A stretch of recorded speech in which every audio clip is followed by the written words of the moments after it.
Hi, everyone. Bill Renchler in the 1011 Now streaming studio. It is Monday. That means we get to hang out with Josh Planos in the Better Business Bureau, kind of talking scams and scam-related things. And Josh, when we were getting ready to sit down today, I was thinking, the leaves are changing. It's starting to at least get a little bit cooler outside. So, again, signs of change kind of in the air. And the scams kind of change from season to season, too. And so we're kind of going to talk about some things now as we head into fall that we kind of want to watch out for. Yeah, it sure seems like there's no shortage of consumer-related conversations to have in the fall. You've got jumping from holiday to holiday, season to season. In some cases, you're toggling back and forth between seasons multiple times within 48 hours. That was my experience, certainly in Lincoln, Nebraska, last week. But yeah, there's any number of things to be worried about at any given time, and luckily there are some best practices to follow to help us navigate those conversations. So if we just look at the calendar, and again, you kind of mentioned it, but fall officially started, a month ago or so ish, and we've had some of those dips in the temperature. You mentioned it before we started. I have already had the heat on. I'm a wuss, so I've already had the heat on in my house. But it's a good time of year to again make sure that those big appliances, whether it's the heater in the fall or the AC in the spring, are functioning properly. So you're probably getting them checked out, and so we see some of those HVAC type related things begin to pop up. Yeah, now's as good a time as any to get those devices serviced. You want to make sure that that is going to be very functional in case that temperature does drop, and it's not necessarily you know an opportunity for you to make a decision that you really need to make in the moment, right? That there's a certain degree threshold we all have where you want to make sure that device is going to be working for you. So a lot of times, they recommend, at least once every 12 months to get those devices serviced to make sure that someone comes in and inspects. Because sadly, just like dental care, right? If you don't stay on top of it, it can lead to bigger issues down the road. And it sounds like you guys have already seen a couple things pop up here, at least in the area over the past few weeks, where some of these companies, again, I'm sure you could go to bbb.com and find a ton of reputable HVAC companies that you could work for, but it sounds like you've already seen a couple of these things already pop up. Yeah, on both the business and consumer side, Bill, we've heard from folks who, you can imagine what it costs to service, HVAC for an entire business or entire industry of businesses. We've certainly heard from folks who have received, things like fake invoices for service that was never provided or service that was not scheduled. We've also heard from folks on the consumer side of, people pretending to be their local electric, service, their local, utility firm. And many of us have don't have direct contacts at those organizations with those companies that we can pick up the phone and call and say, hey, do you know this guy who just called me? And so those are very believable. And when you're put under the gun and told, if you don't make this decision, then the air conditioning is going off, or the heater's not turning on, that's a very easy decision for many of us to make, even if it's actually not a real one for us to need to be navigating in the first place. Yeah, those are two big appliances. Again, if you think there's any problems with them, you're basically spending any amount of money to get those back up and running and get those functional.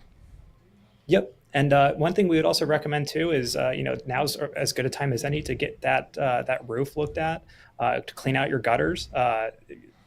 Not many of us think about like what the roof has to handle during the winter months, but the winter is coming very quickly, and typically involves an enormous amount of weight, right? So things that might not be issues during the fall very rapidly become issues in the winter if not addressed. So if you've already got a leak going, or if you've already, you're a couple of years behind on getting, that roof looked at, or those gutters serviced, you really want to make sure that those issues are squared away before everything starts to compound, which is typically what the winter does for many homeowners. It's kind of sounded like there, Josh, that you were referencing snow. And I just want to point out that you said it and not me. The S word. Yes, I believe I am the ghost of Christmas past here, bringing up the things that nobody wants to talk about. But Yeah. yes, that is coming, and we need to be ready for it. I think all of our roofs could use a good inspection from time to time. And if you're like me and you don't want to get on that ladder yourself, there's a lot of folks who are very interested in coming and taking care of that project for you. That is very true. So again, moving on, just kind of down the calendar, Halloween is coming up, obviously, in just a little over a week. Are there things we need to be kind of watching out for around that holiday? It doesn't necessarily seem like a holiday that you would kind of need to be on the watch for things, but nowadays you kind of got to be looking at everything. With Halloween in particular, I think you're working with seasonal stores, so that comes with some challenges, right? If you are interested in knowing what that return policy looks like, this is as good a time as any, because a lot of these shops close down the minute Halloween hits, and you would never be able to return that product again, assuming you haven't worked up some deal or have an understanding of what their return policy actually looks like. So those are things to certainly be on the lookout for if you are purchasing a costume or you're purchasing holiday decor that you're interested in or potentially going to return. You want to make sure you're doing that before the holiday hits and not after, because there's no guarantee that vendor will still be in that place, come to November 1st. One recommendation we would provide is, this is as good a time as any to talk budgeting. A lot of folks go into their local convenience store under the premise that they're going to purchase a single bag of candy, and lo and behold, they walk out with an entire grocery cart filled. So this is, as it's important to have a plan of attack going in, even for things as seemingly trivial as purchasing candy for the neighborhood kids, because the Christmas is coming right around the corner. You've got any number of holidays that you'll actually need to be really budgeting for. So treat this like a demo or a run through before the big holidays hit. So you're saying I should check the return policy on the 15-foot skeleton before I purchase the 15-foot skeleton? I certainly would. If that 15-foot skeleton does not have a lifelong home with you, Bill, I would absolutely know what that policy looks like before you bring that sucker home. And I'll ask you this, Josh, because I feel like there are more people now decorating for Halloween than I feel like there ever were when I grew up. I mean, you now have dedicated, pages for like, hey, check out the Halloween decorations. These are all the addresses. It's just crazy. It really, I think there is something to that, and in particular the 15-foot skeleton, which I believe is also available at Costco this year. So that is something that is maybe related for a reason, but it does seem like it is an underappreciated holiday in terms of how much folks are willing to put their best foot forward and their creative hat on to be able to provide for the neighborhood and for the community.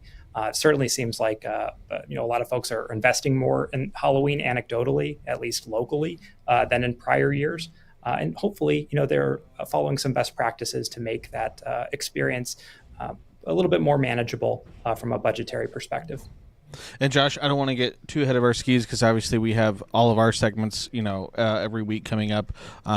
But, obviously you mentioned it, but, Thanksgiving, Christmas, and some of those big holidays are around the corner. We already had, I believe, an Amazon Prime Day. This October, there's bound to be a ton of more sales and whatever and holiday shopping that's going to be happening over the next 8 weeks or so. So, again, don't want to take away from any of our future segments, but, again, just tips and reminders for those folks who have already maybe started their holiday shopping or are getting ready to start that holiday shopping. You're not wrong, Bill. Black Friday, Small Business Saturday. There are any number of shopping calendar dates left in the coming weeks to be on the lookout for, because those deals are there to be had. But certainly we would recommend that you shop with a seller that you can trust, a retailer who's been around. We would encourage you to buy local.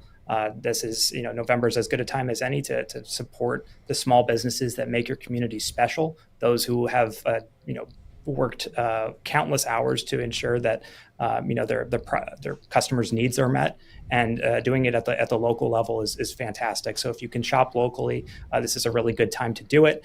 If it's a new business, check out their BBB business profile, see if they've got reviews, if they've got ratings, probably most importantly, if they've got complaints and whether they addressed those complaints in response before you choose to make a purchase. You want to look for contact information if you're buying from someone online. Legitimate online stores They provide physical addresses and phone numbers.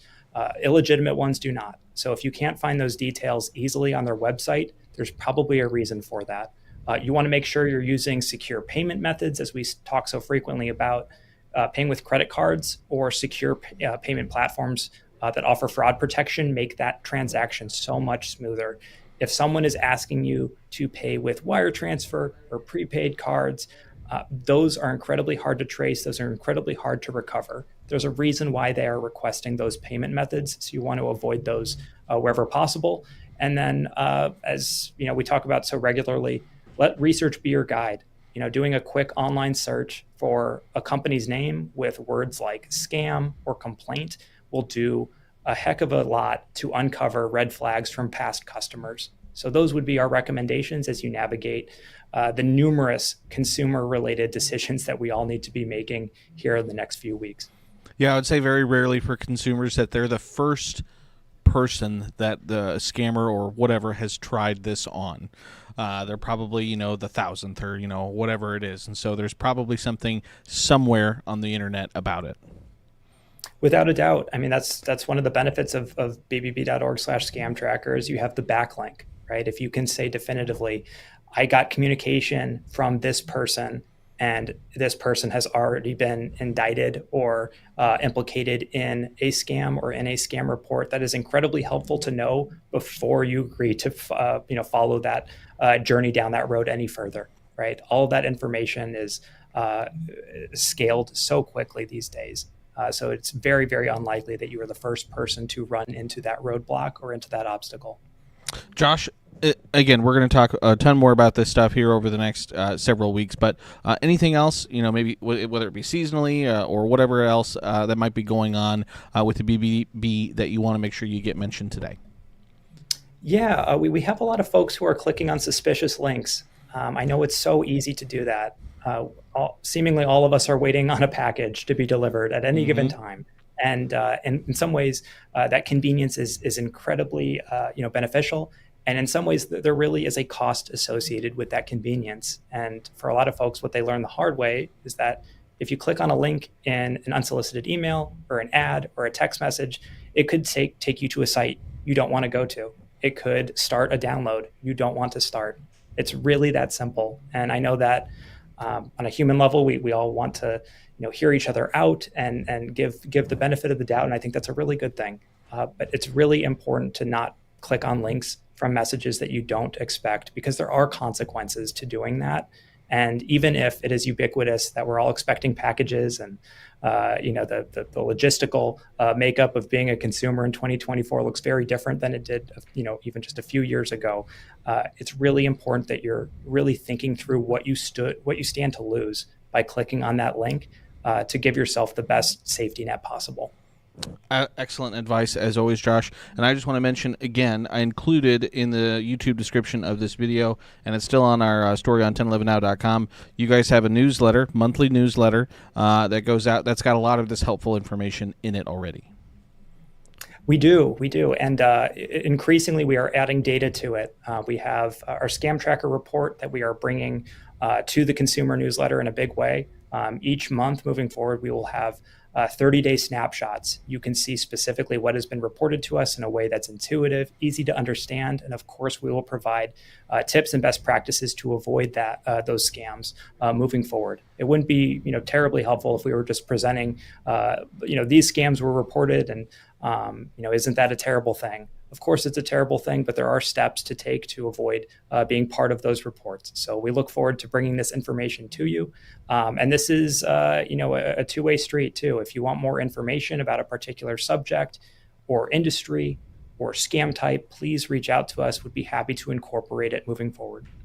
All right, there we go. Josh Planos from the Better Business Bureau. Josh, as always, really appreciate your time today. All the information we talk about is always extremely helpful. Appreciate your time as well, Bill. All right, again, that was Josh Planos with the Better Business Bureau. We appreciate his time, and we'll talk to him again next week, next Monday, about something else inevitably that's popped up or cropped up. So we appreciate his time. I appreciate everyone for tuning in and watching, as always. Until next time, hope everyone has a nice Monday, and keep it tuned to 1011 both on air and online for all of your latest news, weather, and sports.